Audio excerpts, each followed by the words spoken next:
Tosiaan monet ovat aprikoineet siitä, että kun puhutaan itseään korjaavista verkoista, että olemmeko nyt keksineet jotain tämmöistä ihmelaastaria, joka paikkaa sitten nämä katkenneet johtimet, mutta siitähän toki ei ole kysymys, vaan kysymys on siitä, että sähköverkossa, joka tyypillisesti on hyvin laaja, siellä kuitenkin tapahtuu erityyppisiä vikoja, komponentit hajoaa, johtimet katkeaa, kun puut kaatuvat linjojen päälle ja niin edespäin. Eli itsestään korjaavuus tulee nimenomaan siitä, että automaation avulla löydetään nämä vikapaikat, eristetään ne ja palautetaan sähköt. Sillä tavalla kuluttaja kokee mahdollisimman lyhyen sähkökatkoksen ja monessa tapauksessa jopa välttyy ikävältä katkokselta. Eli siinä lyhyesti on kysymys. Ja miksi tämmöisiä itseään korjaavia verkkoja nyt tarvitaan, niin lienee aika selvä, koska yhteiskunta asettaa yhä isompia toiveita ja vaatimuksia tälle sähköverkolle. Ei pelkästään sen luotettavuuden kannalta, vaan myös sen kannalta, että verkkoon tulee myös uusia aktiivisia elementtejä, kuten hajautettua tuotantoa pienjännitepuolella ja niin edespäin. Silloin joskus aikanaan, kun minä olen aloittanut urani, niin useimmat sähkölaitokset puhuivat kuormista siellä verkossa, mutta nämä puheet ovat tänä päivänä muuttuneet asiakkaiksi, eli siellä verkossa on todellakin asiakkaat, jotka pitää palvella entistä paremmin, ja sen takia nämä itseään korjaavat verkot niin tuo työkalun, miten näitä kuluttajia tai asiakkaita tai pientuottajia voidaan palvella entistä paremmin. No, jotta ymmärretään vähän, että mistä tässä on kyse, niin kyse ei ole toki siitä, että yön yli oltaisiin keksitty jotain tämmöistä kuin itseään korjaava verkko, vaan käytännössä puhutaan tämmöistä evoluutiosta, eli tämä verkon ja verkoston automaatio on kehittynyt siihen suuntaan, että yhä paremmin, yhä tehokkaammin, yhä nopeammin, yhä tarkemmin pystytään nämä viat sieltä löytämään ja eristämään ja niin edespäin. Ja olen tässä jakanut nämä eri sukupolvia ja voisi sanoa näin, että tämä ensimmäinen sukupolvi tämmöistä itsestään korjaavasta verkosta niin perustuu tämmöisiin, Suomessa on puhuttu tämmöistä kuin taukokytkin, eli tarkoittaa sitä, että kun se vika tulee siihen sähköasemalta lähtevään johtolähtöön, joka sitten irrotetaan sitä suojareleen avulla, niin lähdetään tätä vikaa etsimään ja korjaamaan sillä tavalla, että tehdään tämmöisiä niin sanottuja jälleenkytkejä, kokeillaan uudestaan ja uudestaan, kunnes tämä vika on poistunut. Ja siinä johtolähdön varrella saattaa sitten olla tämmöisiä erottimia, jotka tunnistaa nämä jälleenkytkennät sillä tavalla, että kauimpana oleva erotin aukeaa ensin ja sitten lähestytään sitä sähköasemaa. Ja tämä menetelmä on itse asiassa tänä päivänä kaikista eniten käytetty vielä tuolla maailmalla, kun puhutaan näistä itseään korjaavista verkoista. Mutta luonnollisesti haittapuoli on se, että ei käytännössä juuri tiedetä, mitä siellä tapahtuu, koska harvoin näihin laitteisiin on tietoliikenneyhteyttä. Eli jäädään odottamaan puhelinsoittoja sitten asiakkaalta, että meillä on sähköt kadonnut ja sitten lähdetään sinne paikan päälle näitä korjaamaan.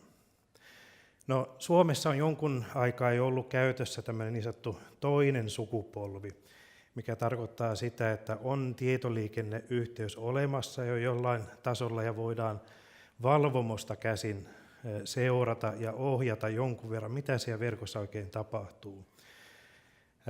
Joissakin tapauksissa tämä vika voidaan paikallistaa ihan laskennallisesti, mutta käytännössä hyvin harvoin. Puhutaan siitä, että ehkä joku 10%, 15% tapauksista niin voidaan laskennallisesti selvittää valvomusta, että missä tämä vika sijaitsee.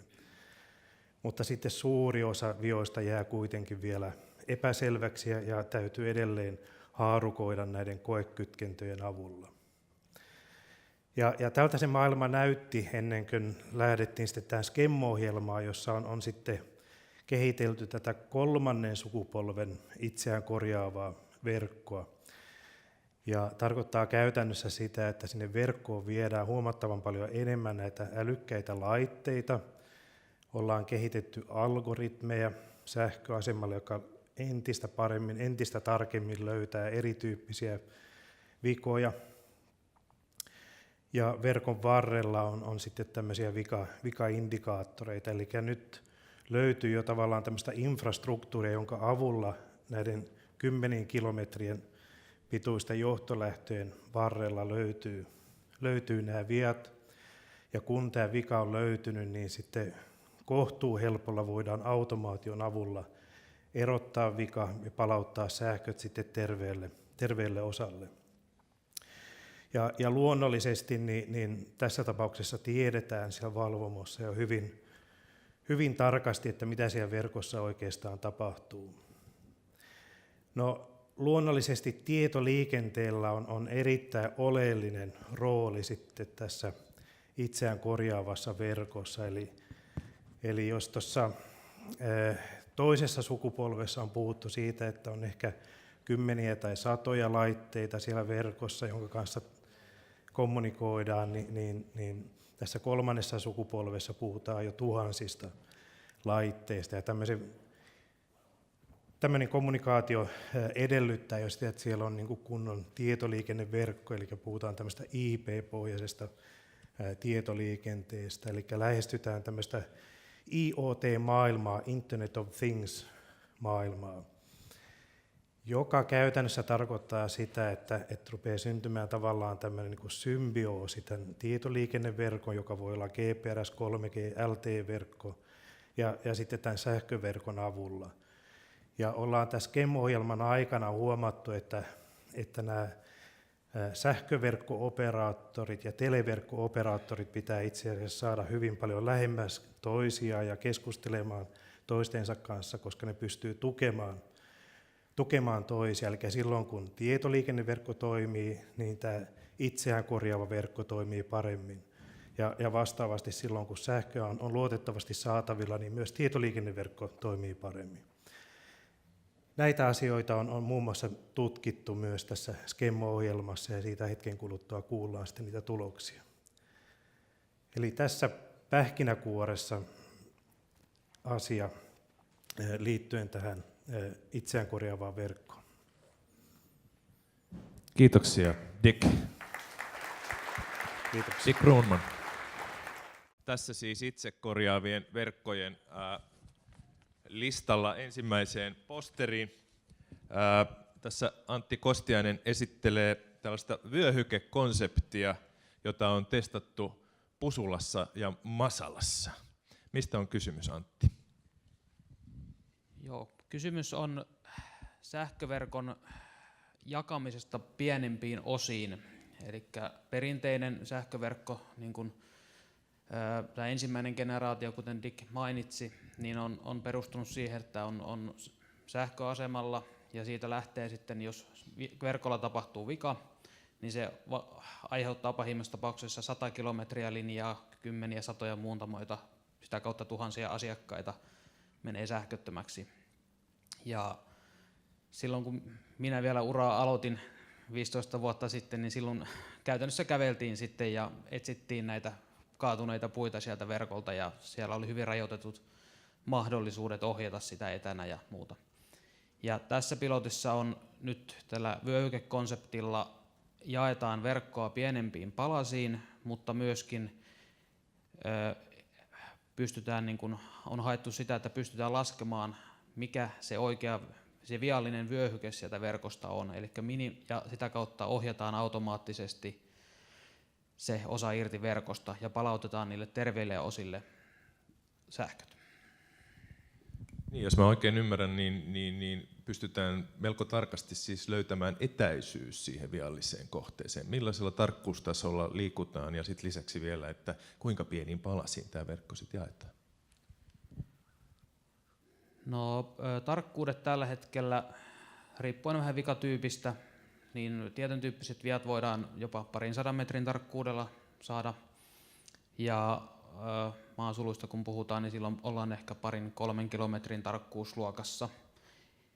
Ja verkon vyöhykkeet riippuu hirveän paljon tietysti niin kuin ympäristössä, että kaupunkiverkossa se saattaa olla ehkä 100 metrejä, mutta maaseudulla niin varmaan 10-20 kilometriä on ehkä se optimaalinen, riippuen hyvin paljon sijainnista ja kuluttajista tietysti, kuinka verkkoa suunnitellaan.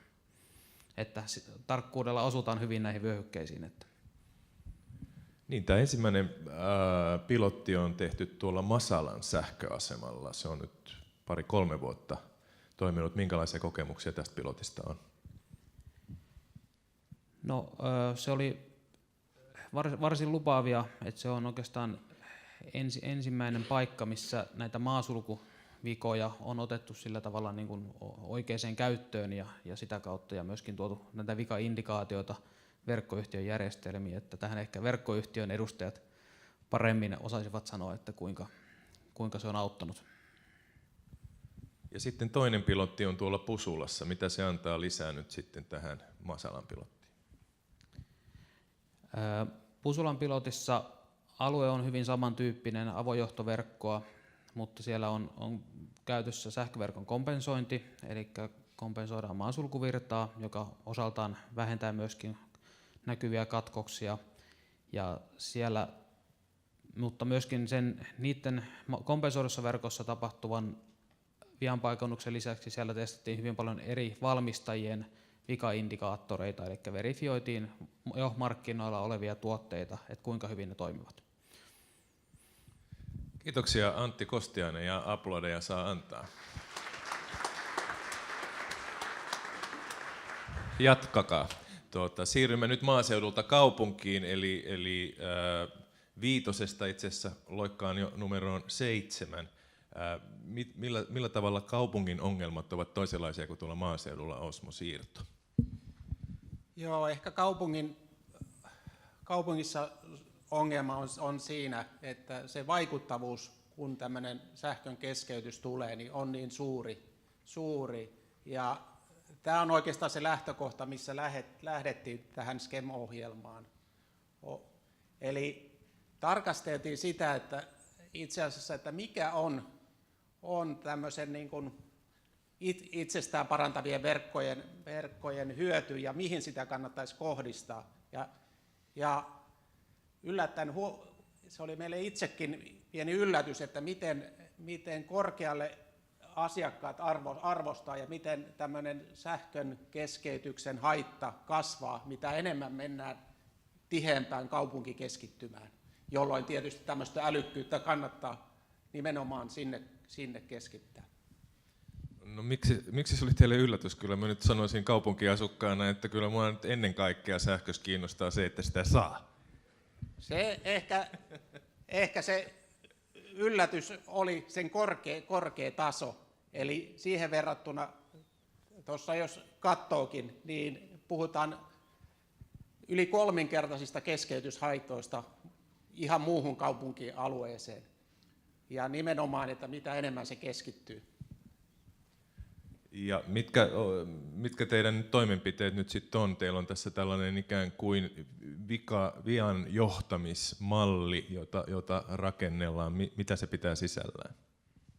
Meillä on oikeastaan ollut ehkä 2-3 tämmöistä isoa, millä on. Yksi on tämä tämmöinen verkostoautomaatio, jolla voidaan hyvin nopeasti, automaattisesti, ilman käsin tehtäviä kytkentöjä erottaa tämä vikapaikka.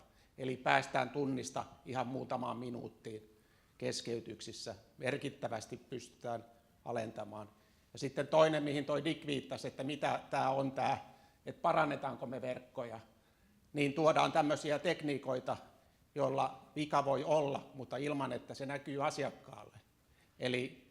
Eli tavallaan teknisin keinoin niin kun se vika voi olla ilman, että se aiheuttaa teknistä vahinkoa tai aiheuttaa keskeytystä asiakkaalle. Ja sitten ehkä viimeisimpänä, mikä on yhteistyötä tässä tehty yliopiston ja Trimble Teklan kanssa, on, että miten viedä tämmöistä älykästä järjestelmiin pohjautuvaa pohjautuvaa tämmöisen niin kuin operaattorin tukea. Eli silloin päästään todella nopeeseen keskeytysaikaan, jos se voidaan tämmöisten älykkäiden indikaatioiden ja toimenpiteiden kautta suoraan logiikoilla tehdä. Eli silloin päästään tämmöisiin oikeisiin niin sanottuihin tiikerihyppyihin. Ja Helsingin Energia, jota edustat, kiinnostaa varmastikin myöskin kustannussäästö, mitä tästä on saavutettavissa. Onko se merkittävä tekijä? Se, mikä on ehkä merkittävää, että kaupungissa ei siihen niin sanottuun kaapeliverkkoinfraan, koska sitä on tehty jo vuosikymmenen aikana, että se on semmoinen, että se soveltuu tällaiseen älykkyyteen, koska verkot voidaan kytkennöillä viat palauttaa. Ja siihen kun tuodaan automatiikka päälle, niin oikeastaan tarvii investoida vaan automatiikkaan, ei siihen verkkoon, jolloin saadaan hyvin kustannustehokkaasti.